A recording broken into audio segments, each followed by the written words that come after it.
Hello and welcome to the Controller Talk podcast presented by Danfoss North America. Our goal is to bring you information about using Danfoss controls in the supermarket and warehouse industry, specifically in the US and Canada. We're doing these twice a month for now. You can catch these podcasts on Spotify, Google, and Apple Podcast, and it's also available through the Danfoss Ref Tools app. For the video version, check us out on the Danfoss North America YouTube page. Search for Controller Talk to see our video collection. I'm Dave Yoder, along with Chris Brown. Hey, Chris, do you smell that? What are we smelling? Your vacation is so close, I can smell it. We're in between. We're right in the middle of it. You're just back. Yeah, Ready to go. I'm back. That's right. Yeah, we squeeze this one in between vacations. Vacations are good. I think you're ready. Were you blasting podcasts from the boombox while you're out on the beach? Of course. Of course, yeah. Everyone appreciated that. There you go. Signing autographs. That's right. Yep. All right. Well, Chris, for the last two episodes, we talked about the AK-CC55 case controller, and in following those same lines, we're going to talk about a relatively new controller that will eventually replace the AK-CC450, 550, and 550A, which is the AK-CC55. The old-timers should not confuse this with the AK-C55, which was a front-end controller, but this one's just the AK-CC55. Yeah, we like messing with people. We could That's right. use some different numbers there or anything. Yeah, that's right. Got to keep them on their toes. Yep. So this one has been installed in several stores and warehouses in the last 18 to 24 months, so it's relatively new. But you'll remember that we had a request from a listener in the Czech Republic to cover this, and I think it's probably the right time to discuss this for the US and Canada guys too. So, Chris, this is probably our first case controller to come with the option to use an app on your phone to do full setup or interrogation. And so let's cover the basic stuff. Sure. Because the hardware comes in three varieties, and the whole thing is knowing what application you have so you know which piece of hardware to order. So the three varieties are the AK-CC55 Compact. It's a controller that's what you might call a base model in the automotive world. Right. It can control one EEV or one liquid line solenoid valve. There is an external display option only on this one, no built-in display. That's right. And some of the features are taken out of it to basically cut the cost out of it because someone might not want those, such as no adaptive defrost, no product sensor or hot gas defrost, and you only have Modbus communication. Yeah, a little more cost conscious with this one than maybe some of the others where you're looking for the extra bells and whistles. Right, and as the name implies, it's actually a little bit shorter than the other options. Yep. In size. So then we move up to the AK-CC55 single coil, which is what I call the affordable popular choice for today's growing supermarket. This one can control one EEV. You can get it with an external display or a built-in display. And in terms of features, it has all the bells and whistles, including adaptive defrost. Modbus is built in, or you can add a module to give you the Echelon RS485 option. And this one seems to be the model of choice and the most popular one that we're seeing installed right now. Yeah, just you said it can come in two varieties with a built-in display or external. Just people to keep in mind there, it's two different part numbers based on what you want. So that is correct. And that does play into the system manager too, which one of those two you order when it comes to the file you're selecting. Right. Yep. That makes sense. Yep. And then the third option is the CC55 Multi-Coil, which is in a way, it's the Primo edition because you can do more than just one EEV with it. But there are some exceptions here, so you need to know what your control is going to look like and what your application is. So if you need to control up to 3 EEVs in medium-temp cases, it can handle that. It can do 2 EEVs in low-temp cases because then you'll have an option to have 2 defrost relays to go with it. Another option is to do 2 EEVs and no defrost relays. Or you can do 2 EEVs, 2 defrost relays, and an alarm relay or an anti-sweat relay. But it's always good to look at the application guide before you decide that you want to use this one. And the one case controller you didn't mention earlier was the 750. So, I mean, this could work in a 750 replacement situation, but not always because it can't do up to 4 EEVs. So just be careful there. That's right. Yep. And it's not like the 750 allows you to add more hardware onto the end of it, and that's not something you can do here. That's right. Yep. All right. So, Chris, what do all these options and varieties have in common? No, we'll start with the power voltage side. So they're all powered with line voltage. So 115, 208, 230. We don't have to worry about separate part numbers anymore, which is a good thing. It's something we had to worry about with the 550, whether we were 115 or 230. So that's out the window now. A little more like our system managers where it can auto switch the voltage. They're all going to offer a 0 to 10 volt output that can be used for anti-sweat control, for pulse width modulation signal to the anti-sweat heaters. And they can all drive, or they should drive, line voltage AKV coils going to the valves at either 115 or 230. And I say should drive line voltage, meaning that's the one we prefer to see. Right. The solid state relay on the case controller, we're right around a 0.5 amp limit on what that can supply to the valve coil. So if we're using a 24 volt coil, we know we're right at, or maybe even a little bit over that limit on what that coil is pulling. So we don't see a lot of that in the field, maybe a little bit of it, but if you're somebody that's maybe looking at using a low voltage power supply or a low voltage coil coming from the case controller, you might be in a situation where you're burning your relays up pretty quickly there. And so anything you can do to get a line voltage coil in there, we prefer you go that route. Right. Yep. And then the last thing is on the kind of the secondary side with the case controller. We've got a PC tool called CoolProg. So this is a little bit unique compared to what we had previously too, where the 550, it was either system manager or right there at the display. Now you've got this CoolProg software through a PC. You do need a little accessory called a MyKey. It's a black box, if you will, and there's cables that allow you to connect that into your computer. But that gives you kind of a gateway to get into these case controllers as well. And maybe that's more tailored towards a factory setup than in the field, but there's definitely some field aspects of it as well. So you can save and change settings from there. You can load settings into the controllers. And then the other thing that's a newer feature here that we now have at our disposal is firmware upgrades. So if you've got an older case controller model out there and we need to get it up to a later or a higher version for some new feature, it doesn't mean you've got to replace the case controller anymore like we were dealing with in the past. Now you can use this CoolProg tool to get it up to the latest version. Yep. Okay, so let's talk about display options because we have a few different things we can do here.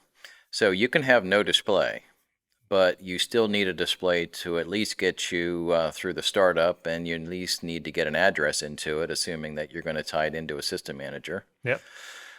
You can install 1 or 2 external displays on most of these controllers, and you'll need to get a cable for these too. The cables come in 2 typical lengths, 10 feet and 20 feet. Yep. I switched those from meters to feet for the sake of the audience. So nice of you. Yes. And if you want to get extreme, you can install the display up to 328 feet from the case controller. Now, if you have 2 displays, that 328 feet includes both displays. Mm-hmm. So that means, for instance, you could go crazy. If you want to go 300 feet on one display, you could do 28 feet on the other display. Yeah. And that's how the math works out.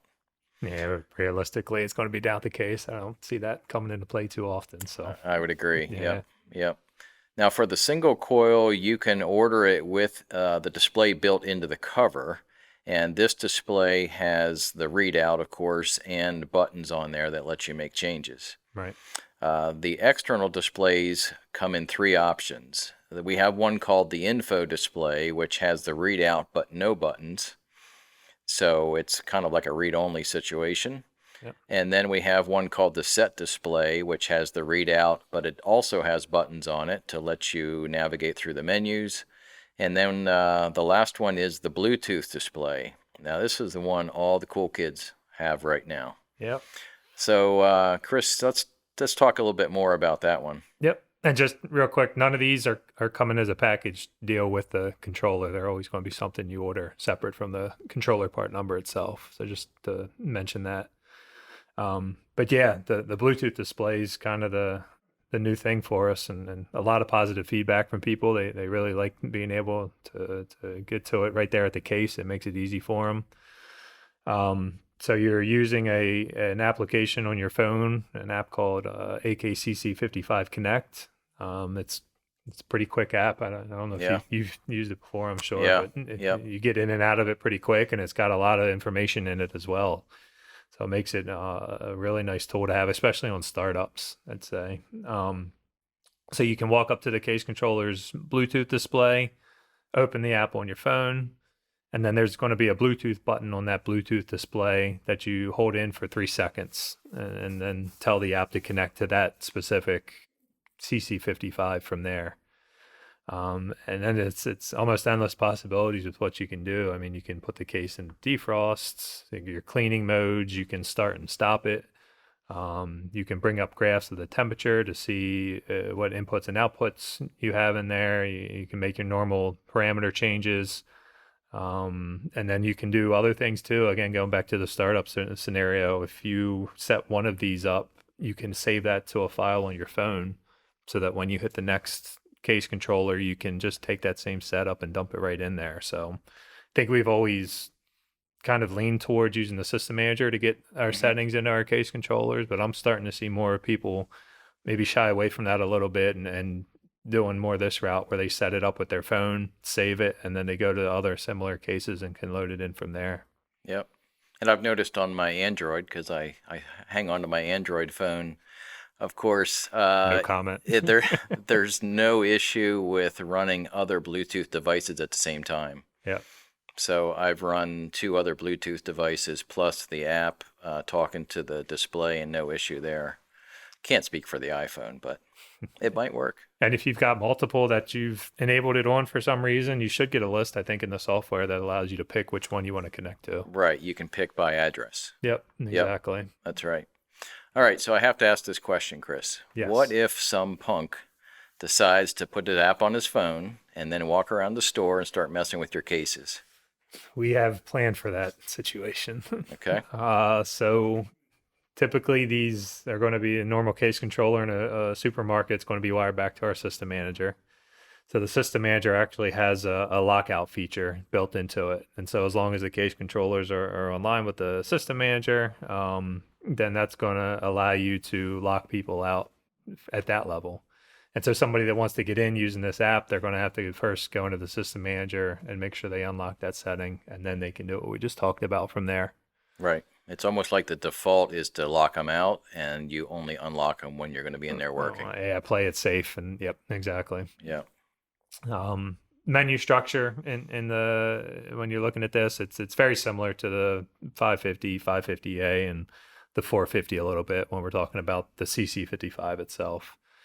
Not a whole lot different in the parameter naming conventions we've used as far as the letter and 2 digits. Maybe you'll see a few extra parameters in there for some new features that we have. So something like reading RH and adding humidity to the cases. And then the 0 to 10 volt anti-sweat output on that side of it. We've accounted for the fact that because this is, again, supposed to be our replacement for 550s, 550As, and whatnot, we know that legacy system managers, rack controllers are going to be out there that might have to interface to these new case controllers as well. So most of the versions of the case controller that you're going to see out there today, we already have files available for them, the EDF files that we would have to put into the system managers to read them.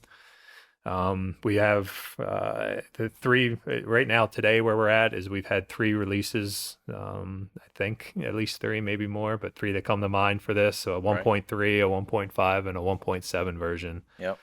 I know the 1.3 and 1.5 we have the files for in the older 255s and 355s. I don't think we have the 1.7s quite yet, but Right. they should be eventually here coming out where we can interface to them as well. Yep.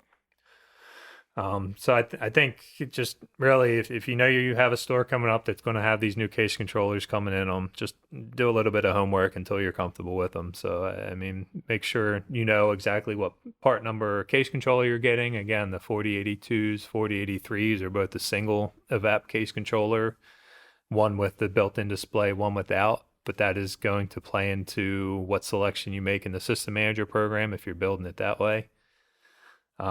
And then if it's one that's coming without displays, make sure you're getting the displays you need to be able to set the things that you talked about, right? The address, if we're setting an application, those sorts of things that we need to look at there.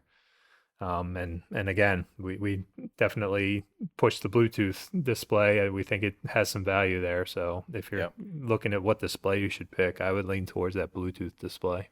Right. Sometimes you hear, okay, we're getting a few cases in. Yep. And there's going to be case controllers on them. That's the point where you want to find out what's really there. Which case controller is it going to come with a display? If not, then get one of those Bluetooth displays and a cable in hand, and then you'll be good to go. Yeah, and it should be. I think it's going to be pretty sustainable because, like I said, you can upgrade the case controller firmware. Yeah. I don't see CoolProg or the app going away or us moving on to different things. So I think this is a long-term sustainable solution you're seeing here. Yep. Okay. So in terms of the AK-CC55, I think that's a pretty good overview of the controller. If you've seen the 550A, this isn't totally new. Right. It's just the hardware's different.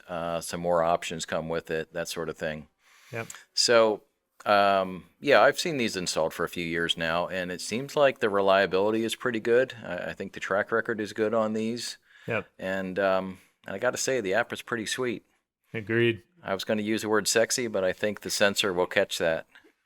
We'll see. All right, Chris. So let's roll ahead here and see if I can stump you with a question. This is a question about the CC55 case controller, and the more I think about it, I think you're going to nail this one, but we'll see. So let's say I've got one of these new case controllers, and I want to clear it. I want to reset it to factory. Mm-hmm. How am I going to do that? You might have got me on that one.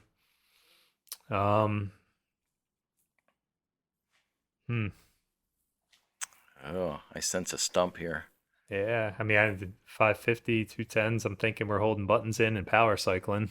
Okay. But I don't know if that's what we do on the 55. I can't throw you a lifeline. I'm just going to let you squirm on this one. If I had to start somewhere, it'd either be there's a button combo similar to the 550s, or we would use the app and maybe clear it through there somehow. Yeah, there is a question I could throw at you that would be a trick question, and that would be, how do you do it without a display? And the answer is you can't. There you go. But you would actually need the display that has the buttons on it. Mm-hmm. And then you're right. If you hold down the up and down arrow keys and plug in power to it at that point, it'll come up and say FAC, and you may have to confirm it, but that's how you can clear those back to factory. Okay. Yeah. So apparently you skipped that close. paragraph in the manual. Yeah, right. But you were on the right track, so we'll at least give you partial credit. 70% still passing your final, right? That's right. Still is. All right. So when it comes to listener mail, let's talk about that via LinkedIn. One of my LinkedIn feeds, Don Cole from Climate Pros, wanted us to answer a question for him, or at least cover a topic. And this happens in podcasts that perhaps you've covered a topic or answered a question early in the game, and then someone starts joining and they start listening, and then they ask a question that's relevant to them and other people, of course, but it's worth repeating. So his question was, how do we deal with Adobe Air and the lack of using Adobe Air with the RMT software when it comes to the 355s and the 880s? if you won't mind running through that for us. Yeah. So yeah, when we lost full support on Adobe, it affected us through RMT, bringing things up offline. And so when we're going to simulate a database, luckily we found a workaround. Is the good news. Yep. It does involve an extra step, and so when you're simulating an RMT, you come up to your window where you'd normally expect to see the login screens, and they never pop up. But what you do have is a little bit of info up in your address bar at the top of RMT. It'll say something like HTTP web host 8080, or something along those lines. The numbers sometimes change depending on how many simulations you have open. What you can do is take that, copy that into StoreView desktop software, and then connect in almost like you're connecting into a live store. And that lets you move on from there to continue with your offline programming, whether you're actually programming something or just checking some settings, but you can pick up where you left off in RMT in the StoreView desktop software. Yep, that covers it. Yep.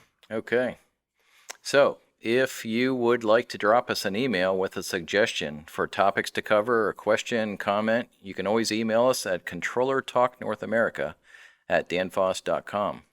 Thanks for listening. Our studio and video engineer is Michael, don't call me Mike Beckerman. According to legend, he does his best work alone. Our audio engineer is still that international man of mystery himself, Raul Garcia, who we have not met. Maybe we will someday.